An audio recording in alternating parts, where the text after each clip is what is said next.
청취자님, 오늘 우리가 함께 뛰어들 깊은 탐구의 텍스트는 바로 신명기 23장입니다.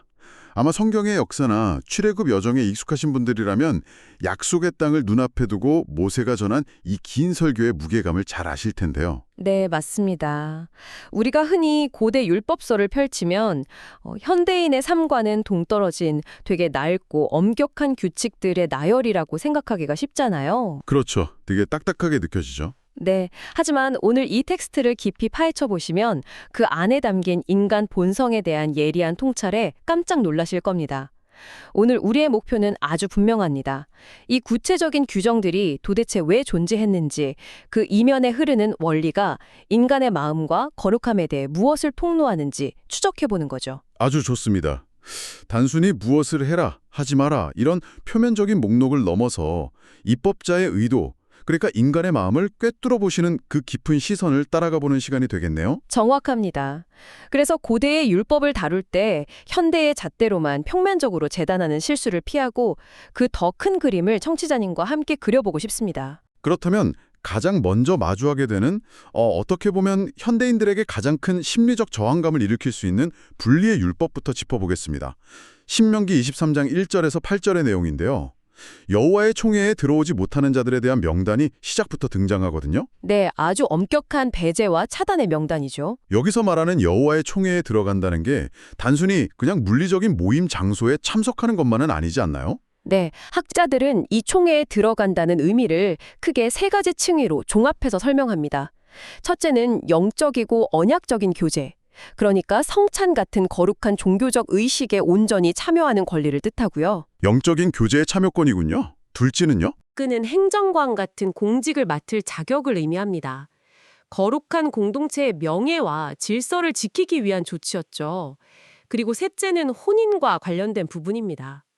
이스라엘 백성과의 결혼 문제 말씀이시군요. 맞아요. 느헤미야 13장 1절에서 3절을 보면 훗날 이방인 아내나 혼혈 쪽을 공동체에서 분리시키는 되게 가슴 아픈 장면이 등장하는데요. 이게 바로 이 율법이 실제 역사 속에서 엄격하게 실행된 결과거든요. 요약하자면 공동체의 중심부로 들어올 수 없는 일종의 강력한 사회적이고 영적인 낙인이 찍혀 있었다는 뜻이네요. 그런데 그 배제 대상들을 구체적으로 보면 더 도발적입니다. 고자와 사생자가 가장 먼저 언급되잖아요. 네, 표면적인 텍스트만 읽으면 이게 본인의 선택이 아니라 태어난 환경이나 신체적 결함 때문인데 영원히 배제당한다는 게 너무 가혹한 폭력처럼 들릴 수 있죠. 저도 처음엔 그렇게 생각했어요. 운명론적인 차별이 아닌가 하고요. 하지만 유대 전통이나 깊은 주석의 맥락을 살펴보면 전혀 다릅니다. 여기서 말하는 사생자는 우리가 일반 사회에서 말하는 혼외자를 뜻하는 게 아니거든요. 레위기 18장에서 공동체의 존립을 걸고 엄격히 금지했던 그 극단적인 근친상간이나 가증한 풍습을 통해 태어난 자를 의미합니다. 단순히 출생의 비밀에 대한 처벌이 아니었군요. 그렇죠. 공동체의 근간을 무너뜨리는 도덕적 타락과 우상숭배의 잔재를 철저히 차단하려는 상징적인 방벽이었습니다. 사사기 11장 1절에서 2절에 나오는 입다의 사례가 이를 완벽하게 증명하는데요. 입다라면 기생의 아들로 태어나서 형제들에게 쫓겨났던 그 사사 말씀이시죠. 네, 맞습니다. 입다는 비록 그런 배경으로 쫓겨났지만 율법이 규정한 이 치명적인 사생아의 범주에는 들지 않았습니다. 그래서 훗날 이스라엘을 구원하는 위대한 사사가 될 수 있었던 거죠. 출신 성분 그 자체가 아니라 그 출생을 둘러싼 도덕적 파괴성을 철저하게 경계했다는 게 핵심이네요. 네, 고자들에 대한 규정 역시 당시 주변 이방 국가들의 부패한 이교도 죄이나 궁정풍습과 깊이 연관되어 있다는 점에서 같은 맥락으로 이해하셔야 합니다. 그런데 저는 이 본문을 보면서 진짜 전율을 느꼈던 부분이 있어요. 이 엄격한 배제의 율법이 성경 전체의 거대한 이야기 속으로 들어가면 결국 완전히 뒤집힌다는 사실입니다. 이사야서 말씀하시는 거군요. 맞습니다. 이사야 56장 4절에서 5절을 보면 여호와의 안식일을 지키며 언약을 굳게 잡는 고자들에게 하나님이 자녀보다 나은 영원한 이름을 주시겠다고 선언하시잖아요.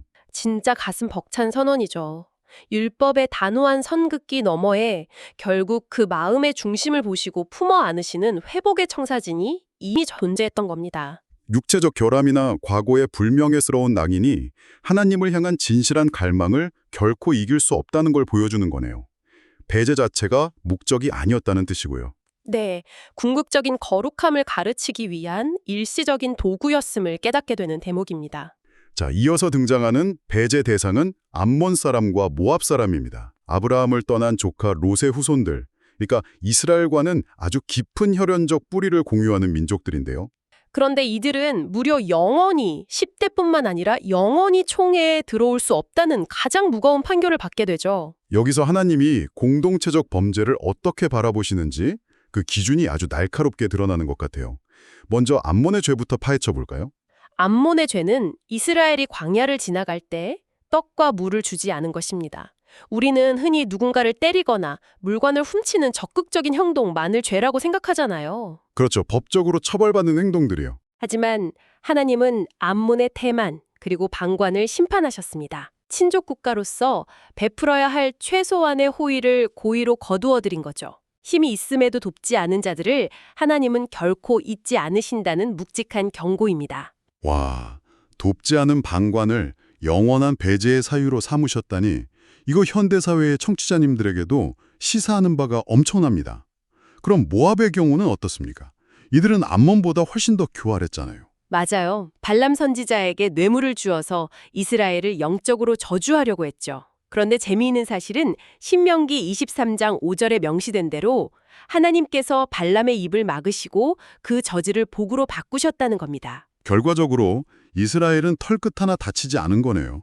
세상의 법정이라면 실제 피해가 발생하지 않았으니까 무죄나 미수범 정도로 가볍게 끝났을 텐데요. 바로 그 지점이 인간의 정의와 하나님의 정의가 완벽하게 충돌하는 것입니다.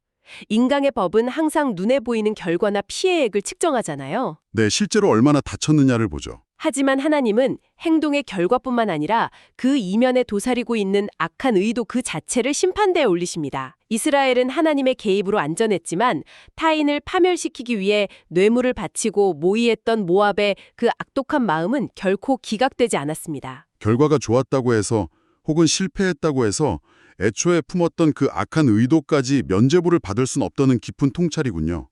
의도 자체를 심판하신다니 진짜 등골이 서늘해집니다. 네, 그렇기 때문에 이 율법이 단순한 규칙의 나열이 아니라는 겁니다. 그런데 이 엄격한 분위기가 이어지는 에돔 사람과 애굽 사람에 대한 규정으로 넘어가면 완전히 다른 양상을 보입니다. 이 두 민족의 후손은 3대 후면 총회에 들어올 수 있다는 파격적인 관용을 베푸시거든요. 솔직히 애굽 같은 경우는 이스라엘을 400년 가까이 끔찍한 노예 생활로 몰아넣은 철천지원수잖아요. 제 말이요. 도대체 암몬 모압과는 이 차이가 어디서 오는 겁니까? 여기서 우리는 율법 속에 담긴 기가 막힌 치유와 용서의 심리학을 배울 수 있습니다. 에돔은 비록 이스라엘을 괴롭혔지만 역사적으로 에서의 후손, 즉 형제입니다. 아, 형제라는 지위가 중요했군요. 네, 가까운 혈족 사이의 갈등은 끝없는 복수의 사슬을 만들기 쉽거든요. 그래서 가까운 혈족의 잘못을 먼저 용서하고 품어내는 법을 가르치신 겁니다. 그럼 애굽은요? 400년의 압제라면 영원히 저주받아야 마땅할 것 같은데요? 율법은 이스라엘에게 내가 그의 땅에서 객이 되었음이니라 이렇게 말씀하십니다. 아, 채찍질 당하고 학대받은 기억이 아니라 기근을 피해서 처음 애굽에 내려갔을 때 그 땅이 제공했던 피난처로서의 역할을 기억하라는 거네요. 정확합니다. 과거의 거대한 상처에만 매몰되어서 평생을 증오와 피해의식 속에 살지 말라는 뜻입니다. 나그네 시절에 받았던 친절을 기억하고 무엇보다 그 억압에서 자신들을 건져내신 하나님의 구원하심에 집중하라는 놀라운 관점의 전환이죠. 진짜 위대한 자유의 선언입니다. 자, 상처를 대하는 이 놀라운 통찰을 뒤로하고 분위기를 한번 전환해 보겠습니다.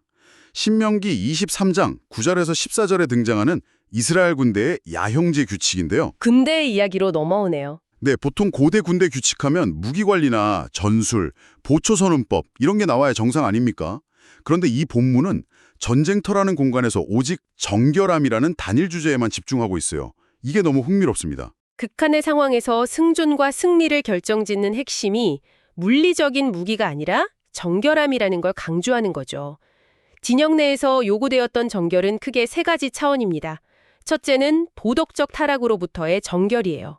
전쟁터니까 약탈이나 폭력 같은 밑바닥 본성이 드러나기 쉬웠겠네요. 그렇죠. 그런데 군인들이 죄를 지으면 그 영적인 죄책감 때문에 마음의 담대함을 잃고 비겁해집니다. 악한 일을 철저히 삼가야 했죠. 양심의 가책이 적군의 칼날보다 군사력을 더 빨리 붕괴시킨다는 탁월한 분석입니다. 진영의 남은 자들 역시 죄를 멀리해서 하나님이 떠나시지 않게 해야 했고요. 그럼 두 번째 차원은 뭡니까? 두 번째는 의식법상의 불결입니다. 자기도 모르게 부정해진 경우라도 예외 없이 진 밖으로 나가 몸을 씻고 해질 때까지 들어오지 못하게 한 엄격한 규정이죠. 거룩함 앞에서는 타협이 없다는 거군요. 네, 그리고 가장 흥미로운 세 번째 차원이 바로 자연적 불결, 즉 위생과 배설물 처리에 관한 규정입니다. 고대 율법이 화장실 문제까지 아주 상세하게 다루고 있다는 게 진짜 흥미로워요. 삽을 매달고 나가서 덮어라 이런 내용이잖아요. 현대 캠핑 에티켓 같기도 하고요. 물론 수만 명이 밀집한 곳에서 전염병을 막는 위생적 목적도 크죠. 하지만 이것은 단순한 위생을 넘어서 인간은 부끄러움을 모르고 배설하는 짐승과 구별되어야 한다는 겸손과 예의의 가르침입니다. 타인에 대한 철저한 존중이고요. 자신이 남긴 흔적이 남에게 시각적, 후각적 불쾌감을 주지 않도록 배려하는 훈련이군요. 맞습니다. 그런데 이 모든 배설물 처리와 정결 규정을 묶어내는 가장 핵심적인 이유가 신명기 23장 14절에 등장합니다. 바로 여호와께서 진중에 다니심이라 이 말씀입니다. 아, 진중에 다니심이라 이 한 구절이 묵직하게 다가오네요. 네, 눈에 보이는 배설물을 덮는 물리적인 깨끗함이 결국 우리를 지켜보시는 하나님의 임재를 매 순간 의식하는 내면적 정결로 이어진다는 메시지입니다. 죽음이 오가는 전쟁터에서도 내가 선 곳이 하나님이 거니시는 성소임을 자각하는 사람, 그 사람이 진짜 용기를 낼 수 있다는 거죠. 매일 삽을 들고 나가는 사소한 일상이 가장 고차원적인 예배 행위였군요. 이제 신명기 23장 15절에서 25절로 넘어가 보겠습니다. 일상생활과 직결된 5가지 흥미로운 독립된 규정들이 나오는데요. 가장 먼저 도망쳐온 종에 대한 이야기입니다. 주인을 탈출한 종을 돌려보내지 말고 그들이 원하는 곳에 머물게 하라는 파격적인 율법이죠. 고대의 소유권 개념을 생각하면 이건 범죄자를 숨겨주는 거나 마찬가지 아닙니까? 이웃나라랑 외교적 마찰이 생길 텐데요. 당시 고대 근동법전들을 보면 도망친 노예를 숨겨주면 사형에 처해질 수 있었습니다. 철저히 지배계급을 보호했죠. 하지만 성경은 다릅니다. 이 규정은 범죄자를 숨겨주는 게 아니라 잔인한 주인의 학대를 피해 도망친 약자를 보호하는 율법임을 명확히 합니다. 생존의 위협을 받는 약자를 위한 무조건적인 도피성이 되라는 거군요. 네, 억압받는 자를 사자오리 같은 폭군에게 돌려보내지 않고 그들 가운데 정착하게 돕는 것이 하나님의 뜻임을 강조한 겁니다. 신약에서 바울이 오네시모를 빌레몬에게 돌려보낸 건 형제로 받아들여질 안전한 공동체였기 때문이지 학대받는 노예를 사지로 몬 게 아니라는 점을 대조해보면 잘 이해가 되죠. 법이라는 이름의 폭력보다 약자 보호가 최우선이네요. 이어지는 규정도 비슷한 맥락이죠. 창기와 남창을 금지하고 부정한 헌물을 바치지 말라는 내용이요. 네, 거룩한 백성 중에 매음 행위가 있어서는 안 되며 특히 창기가 번 돈과 개 같은 자의 소득은 하나님의 전에 바칠 수 없다는 강력한 규정입니다. 창기가 번 돈과 개 같은 자의 소득. 표현이 아주 단호합니다. 돈을 벌어서 하나님께 바치면 좋아하실 텐데 왜 금지하셨을까요? 잠언 7장 14절에서 15절에 나오듯이 부정한 방법으로 돈을 벌고 그것을 성전의 헌물로 바치면서 자신의 죄를 덮거나 면죄부를 얻으려 하는 행위를 하나님이 철저히 가증하게 여기시기 때문입니다. 아, 헌물은 무엇을 바치느냐 못지않게 어떻게 얻었느냐의 과정이 훨씬 중요하다는 걸 짚어주시는 거네요. 목적이 수단을 정당화할 수 없다는 거군요. 맞습니다. 일상 속에서 돈을 보는 방식 자체가 정결해야 한다는 뜻이죠.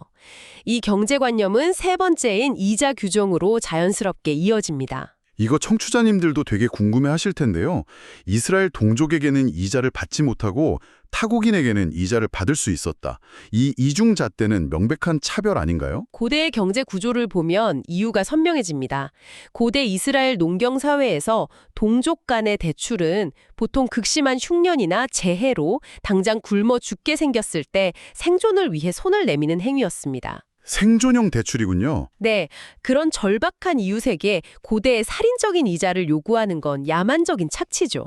반면 타국인들은 보통 무역과 상업으로 이윤을 남기기 위해 자본을 빌려갔습니다. 아, 비즈니스를 위한 상업적 대출이었네요. 그렇죠. 이윤 창출 목적이었기 때문에 거기서 정당한 이자를 받는 건 압제나 착취가 아니었습니다. 약자를 철저히 보호하는 지혜롭고 합리적인 구분이었던 겁니다. 현대의 고금리 대부업이나 약자 처출을 생각해보면 진짜 이 율법이 얼마나 따뜻한지 알 수 있습니다. 네 번째는 서원에 관한 규정입니다. 신명기 23장 22절을 보면 서원은 강제사항이 아니며 안 해도 무죄라고 나오거든요. 철저한 자발성을 보장하죠. 그런데 일단 입으로 서원했다면 갚기를 더디하지 말라고 엄청 엄중하게 명령하십니다. 왜 지체하면 안 되는 걸까요? 인간의 마음이 얼마나 변덕스러운지 아시기 때문입니다. 감격의 순간에는 엄청난 약속을 쏟아내지만 시간이 지체되면 열정이 식고 상황이 변하거든요. 그러면 아까운 마음이 들고 합리화할 핑계를 찾게 됩니다. 차일피일 미루다가 결국 약속 파기로 이어지고 죄를 짓게 되는군요. 인간 심리를 진짜 정확히 꿰뚫어 보신 거네요. 자, 마지막 5번째 규정은 이웃의 포도원과 곡식밭에 대한 내용입니다. 지나가는 길에 이웃의 밭에 들어가서 포도나 이삭을 배불리 따먹어도 된다는 엄청난 관대함을 보여주는 신명기 23장 24절에서 25절의 말씀이죠. 사유재산이 중시되는 지금 보면 진짜 상상도 할 수 없는 규정이에요. 남의 밭에서 마음껏 먹으라니요? 이 율법은 가나안 땅의 풍요로움을 미리 보여주는 약속이면서 동시에 가난한 나그네를 향한 환대와 관대함을 가르치는 겁니다. 그런데 여기에도 선 지키기의 지혜가 있죠. 그릇에 담아가거나 낫을 대서는 안 된다고요. 네, 맞습니다. 배불리 먹어 허기를 면하는 건 허락되지만 그 선의를 악용해서 남의 재산을 부당하게 침해하고 수확해가는 건 철저히 금지한 겁니다. 관대함과 상식적인 경계에 아주 절묘한 균형이죠. 오늘 나눈 신명기 23장의 율법들을 쭉 되짚어보면요. 이게 단순히 낡은 규칙의 나열이 절대 아닙니다. 약자에 대한 보호, 철저한 내면의 동기와 일상의 정결함, 그리고 공동체를 향한 하나님의 깊은 배려가 거미줄처럼 촘촘하게 얽혀 있음을 깨닫게 됩니다. 동의합니다. 오늘 탐구에서 우리가 발견한 가장 큰 통찰은 하나님의 거룩하심과 인간을 향한 현실적이고도 따뜻한 자비가 어떻게 율법 안에서 완벽하게 조화를 이루는지 그 아름다운 균형을 보았다는 것입니다. 인간의 법으로는 결코 다다를 수 없는 깊이죠. 네, 맞습니다. 청취자님. 오늘 이 깊은 대화를 마무리하면서 마지막으로 도발적이면서도 깊이 생각해 볼 만한 질문을 하나 던지고 싶습니다. 만약 하나님께서 우리의 겉모습이나 행동의 결과뿐만 아니라 누군가를 돕지 않았던 그 침묵의 순간, 헌물을 준비한 삶의 과정, 그리고 내 마음 깊은 곳에 숨은 의도까지 모두 지켜보고 계신다면 어떨까요? 오늘 우리가 속한 영적, 사회적 진영 안에서 타인을 대하는 방식에 대해 정말 진지하게 돌아보게 만드는 질문이네요. 그렇습니다. 눈에 보이는 불결함만 치고고 정작 보이지 않는 내면은 악한 의도로 가득 차 있다면 과연 누가 정말 진영 밖으로 쫓겨나야 할 사람일까요? 오늘 청취자님은 자신이 속한 진영 안에서 타인을 대하는 방식을 어떻게 바꾸시겠습니까? 이 깊은 여운을 청취자님의 몫으로 남겨드리며 오늘의 탐구를 마칩니다. 함께 깊이 잠수해 주셔서 감사합니다.